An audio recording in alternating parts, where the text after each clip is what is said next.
যে আলোচনা করতে চাই, আমি মূল আলোচনায় ফিরবো, যে সাকিব আল হাসান এবং সাকিব আল হাসানকে কেন্দ্র করে 3 থেকে 4টা ইস্যু রয়েছে, যেই ইস্যুসগুলো আসলে আলোচনায় আসার যোগ্য।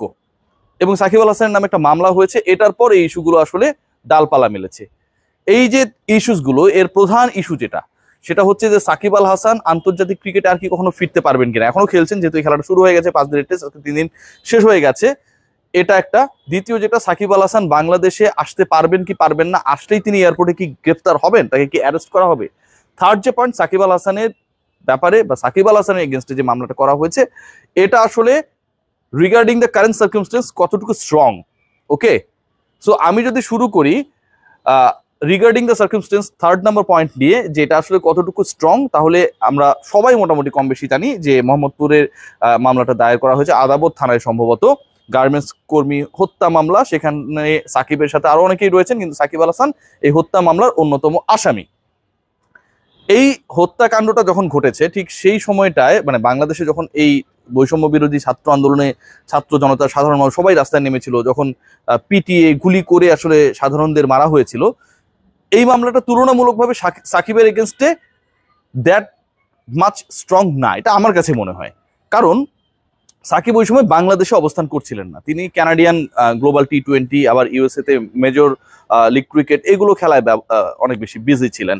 সো সাকিব সরাসরি বাংলাদেশে যদি অবস্থান করতেন, মোহাম্মদপুর এলাকায় যদি অবস্থান করতেন বা ওই টেরিটরির মধ্যে যদি থাকতেন, আমার কাছে মনে হয় it could be more stronger. So এই মামলাটায় সাকিবের নাম জড়ালেও খুব বেশি স্ট্রং মামলা কেস, মানে কেসগুলোরও কিন্তু ধাপ আছে, যে তুলনামূলক weak, medium case, strong case, মানে মামলার এজাহারের উপর ডিপেন্ড করে। আমার কাছে যেটা মনে হচ্ছে যে এটা খুব বেশি স্ট্রং না। আমি খুব বেশি আইন বুঝি না, খুব বেশি এসব ব্যাপার বুঝি না, কিন্তু আমার কাছে যেটা মনে হয়েছে, বরং সাকিবের এগেনস্টে আপকামিং যে কেসেসগুলো লোড হচ্ছে, যেমন তিনি শেয়ার বাজার কারসাজির সাথে জড়িত ছিলেন তার দোস্তকে নিয়ে, তারপরে তিনি স্বর্ণের ব্যবসা অনুমতি না নিয়ে তিনি করেছিলেন, মানব পাচার করেছিলেন ফিয়েস্তা নামক একটা অর্গানাইজেশনকে নিয়ে, এগুলো কিন্তু much more stronger than that case. 1 নম্বর পয়েন্টের উত্তর দিলাম। দ্বিতীয় পয়েন্ট যেটা, সাকিব কি বাংলাদেশে আসা মাত্রই গ্রেপ্তার হবেন কিনা, সাকিব কি বাংলাদেশে আসতে পারবেন কিনা, এটার উত্তরটা হচ্ছে সাকিব যদি বাংলাদেশে এই মুহূর্তে আসার চেষ্টা করেন, যেহেতু তিনি একটা হত্যা মামলার আসামি, definitely according to the law তিনি ইমিগ্রেশনে মানে বাংলাদেশের ভেতরে প্রবেশের সময় তিনি, আমি যতটুকু মনে করি বা এখন পর্যন্ত এক্সপেরিয়েন্সেসগুলো যেগুলো আমরা পেয়েছি, সাকিব আল হাসানকে অ্যারেস্ট করা হবে। কারণ তিনি একটা হত্যা মামলার আসামি, সেটা এখন পর্যন্ত প্রমাণিত না, তাকে জিজ্ঞাসাবাদের ব্যাপার রয়েছে। যেহেতু তার নাম এসেছে, তার মানে তিনি অ্যাকিউজড, অভিযুক্ত, এবং যেহেতু তিনি অভিযুক্ত, তিনি বাংলাদেশে যেহেতু নেই, ল এনফোর্সিং যে আপনার অর্গানাইজেশনসগুলো রয়েছে তারা আসলে সাকিবকে পাচ্ছে না। তো সাকিব বাংলাদেশে পা রাখা মাত্র অবশ্যই তাকে জিজ্ঞাসাবাদ করা হবে, তাকে অ্যারেস্ট করা হবে ফার্দার ইনভেস্টিগেশনের জন্য। থার্ড যে পয়েন্টটা নিয়ে খুব উৎসাহ সবার বা জানার জন্য, সেটা হচ্ছে সাকিব আল হাসানের ইন্টারন্যাশনাল ক্যারিয়ারের আসলে সিচুয়েশনটা কি, তিনি কি তার ক্যারিয়ার এগিয়ে নিতে পারবেন কি পারবেন না, এই পার্টিকুলার মামলাটা হবার পরে তিনি আসলে কতদিন খেলতে পারবেন। আমার কাছে উত্তরটা হচ্ছে যে সাকিব আল হাসানের ইন্টারন্যাশনাল ক্যারিয়ারের দ্য এন্ড চলমান টেস্ট। কেন আমি এই কথা বলছি, কারণ সাকিব আল হাসান অলরেডি পাকিস্তানে যাবার আগে আমরা যদি খেয়াল করে দেখি, তিনি কিন্তু বাংলাদেশে পা রাখতে চান না। তিনি একটা আবদার করেছিলেন বাংলাদেশ ক্রিকেট বোর্ডের কাছে যে তিনি সরাসরি পাকিস্তানে গিয়ে খেলতে চান। এই রিপোর্টটা আমি করার পর আপনারা আমাকে গালিগালাজ করেছিলেন, এবং কোনো ঘটনা ঘটতে যাচ্ছে সেটা আমি জানছি, আপনাদের জানানোর চেষ্টা করছি। আপনাদের প্রিয় কারো এগেনস্টে গেলে কি ভাই আমি খারাপ হয়ে গেলাম? ঘটনা তো এটা ঘটার ছিল এবং ঘটেছে। সো এই ঘটনাটা আমি আপনাদেরকে ইনফর্ম করার চেষ্টা করেছিলাম। তো সাকিব আল হাসান এই ঘটনাটা ঘটানোর চেষ্টা করেছেন, বাংলাদেশে আসতে তিনি ভয় পাচ্ছিলেন, তিনি অনেক ধরনের 2 নাম্বারি, অনেক ধরনের অবৈধ সম্পৃক্ততার সাথে যুক্ত হয়ে গিয়েছিলেন দেখে তার মধ্যে সেই কাজটা করছিল, ভয়ের ব্যাপারটা কাজ করছিল। সো সাকিব আল হাসান আসেন নাই, যখন তার বিরুদ্ধে মামলা হয়নি তখনই তিনি আসেন নাই। এখন তিনি একটা হত্যা মামলার আসামি, তিনি ডেফিনেটলি আসবেন না। এবং যেই ক্রিকেটার কদিন আগে প্রধান হিসেবে যিনি বিসিবিতে দায়িত্ব গ্রহণ করেছেন, আমাদের ফারুক আহমেদ, তিনি স্পষ্ট করেছেন যে সাকিব ঘুরে ঘুরে বেড়ায়, কতদিন তার ক্যারিয়ারকে কন্টিনিউ করতে পারবে আমি সন্দিহান। এখন আপনি বাংলাদেশে খেলবেন, বাংলাদেশের হয়ে খেলবেন, কিন্তু যেই খেলাগুলো বাংলাদেশ ঘরের মাঠে খেলবে সেই খেলাগুলোতে আপনি অংশগ্রহণ করবেন না, যেহেতু বাংলাদেশ ঘরের মাঠে যে ম্যাচেসগুলো খেলবে সেগুলো বাংলাদেশেই হবে।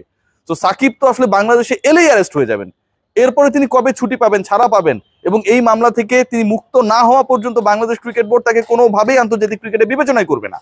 আন্তর্জাতিক ক্রিকেটে তিনি যদি বিবেচিত না হন, তাহলে আন্তর্জাতিক ক্রিকেটের ক্যারিয়ারই তার শেষ, যতক্ষণ না পর্যন্ত তিনি মুক্ত হবেন। সো এই যে মামলা, এই যে প্রক্রিয়া, এটা চার্জশিট আছে, ইনভেস্টিগেশন হবে, পরবর্তীতে আইনি প্রক্রিয়া শুরু হবে, এটা ভাই এমন না যে আগামী 2 মাস 3 মাসের মধ্যে শেষ হয়ে যাবে। প্রথম কথা, সাকিব আল হাসানকে বাংলাদেশে এলে অবশ্যই ল এনফোর্সিং এজেন্সি বা অর্গানাইজেশন গুলোর সাথে তাকে মুখোমুখি হতে হবে, তাকে অ্যারেস্টেড হতে হবে। তো সেটা যদি হয়, সাকিব আল হাসানের আন্তর্জাতিক ক্যারিয়ার, যেহেতু বয়স 38, তার যদি বয়স 25 হতো, রুবেল হোসেন মামলা খেয়েছিলেন, আরো অনেক ক্রিকেটার মামলা খেয়েছিলেন, পরবর্তীতে তারা কামব্যাক করেছেন, তাহলে একটা সম্ভাবনা ছিল। সাকিবের যেহেতু বয়সটা এমন একটা পর্যায়ে, অলমোস্ট এন্ডিং, রাইট নাও আমরা সানটাকে যেভাবে দেখছি যে it is almost setting, so এরকম একটা অবস্থায় সাকিব আল হাসান আগামী 2-3 বছর পরেও আন্তর্জাতিক ক্রিকেট খেলার অবস্থায় থাকবেন, পারফরমেন্স করতে পারবেন, বাংলাদেশে আসতে পারবেন। তিনি যেসব কর্মকাণ্ডের মধ্যে জড়িয়েছেন সেটা ভাই যথেষ্ট আমার কাছে মনে হয় কনফিউজিং।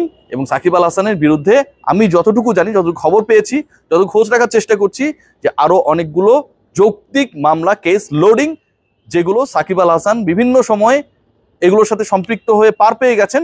কিন্তু এখন যেহেতু পুরো ব্যাপারগুলো সামনে আসছে, সাকিব আল হাসানের বিরুদ্ধে মানি লন্ডারিং থেকে শুরু করে, সাকিব আল হাসানের এগেনস্টে মানব পাচার থেকে শুরু করে, শেয়ার বাজার কেলেঙ্কারি থেকে শুরু করে, স্বর্ণের ব্যবসায় অনুমতি ছাড়া শুরু করে অসংখ্য মামলা লোডিং, এবং সেই মামলাগুলো যদি তার এগেনস্টে রুজু হয়, সাকিবের এই মুহূর্তের যে সিচুয়েশন, তার থেকে সিচুয়েশনটা খারাপ হবে।